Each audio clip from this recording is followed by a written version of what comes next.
Alright guys, it's a beautiful evening right here at the Chipukizi Recording, live show, and we are hanging out with Nairobi County Women Rep Esther Passaris. Hi, how are you? Hi, I'm good. I'm great. Thank you so much for joining us, and I want to know, why did you come support Chipukizi today, and what's your relationship like with him? Well, first, he invited me. So I was in Nairobi for the day and I thought, why not? I haven't heard comedy for a long, long time. It's been a dry spell actually since COVID. And I think it was just nice to know that there's a show coming up. And I thought, let me come and figure out what's exactly is going on, what's the show all about. And I've seen it's going to be a show that brings in other comedians on the show and also discuss issues and also give us something to laugh about. So for me, I feel that as National Government Affirmative Action Fund, we have not yet done a program or a project where we're supporting comedians, and we would like to do that in this term.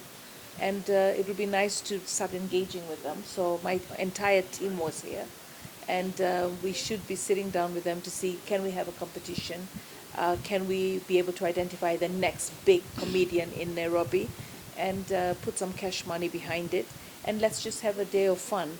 There's a lot of mental health issues, and I feel life is getting too serious and people are getting depressed because of taking life too serious. So we need to give them that laughter so that they can ease off and realize that, if you can laugh, then you can pick it up. And we see that with a lot of people. When you lose a loved one, you go and then you start the process. After you've dealt with the grief, you start the process of celebrating one's life. And you can go even where a woman has lost her husband or her children or her parents, and you find that even before they've laid him to rest, you can have a moment of laughter. So I think laughter is something that God has given us as human beings to be able to ease ourselves from the stresses of life. So I'm here to support him. I congratulate him on his show. It's been amazing. I've sat through for an hour as I nipped on to the airport and back. Now I'm heading off to Mombasa so I can do the work that you gave me as Member of Parliament. We have a Lands Committee meeting in Mombasa and I have to be there. So catching the midnight flight. Okay. Uh-huh. And what do you think about the creative industry right now? Maybe what's your take on it? Do you think they're doing good as like creativity? Like what's happening right now? What do you think about it? During the Youth International Day, I went to Kayole and quite a number of youth came out and did skits and poetry and little plays and music.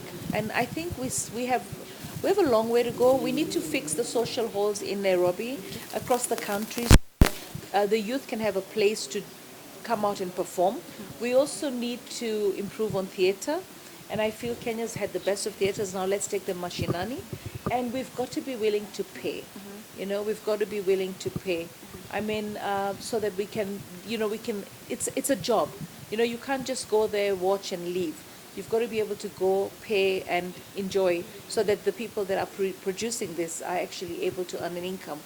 I feel social media is another platform that can bring you income. We've heard comedians that say they have more than 2 million followers and they make people laugh. So I think that there are so many spaces, but I'd love to see more people come out into the social halls and give us entertainment. Yeah. Yeah. Now, talking about supporting talent, we have Talanta Hela initiative that is under CS Ababu Namwamba. We also have some talents that, I've spoken to them and they're saying they still do not understand, the kind of help they're going to get under this initiative. I would like to know, what are your thoughts about what CS Ababu Namwamba has done as of yet, and what did you expect to see from that initiative towards the creators? Well, the thing is, we've realized that people need to earn an income. And of course, when he's going to put talent and money together, you try and leverage it from the locally in Kenya, and then eventually abroad. I mean, it was interesting to see the social influencer who was here, and she said she spends a lot of money creating her content, going to South Africa, because she knows what it would pay her.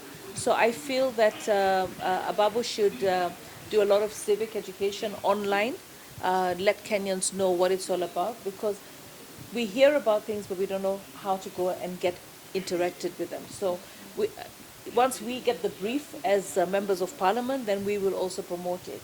because we work on two different levels, the executive and the members of parliament. But I think it's a good initiative. Anything that puts money and compensates people for talent is worthy of celebration. So I believe that he's on the right track. Yeah.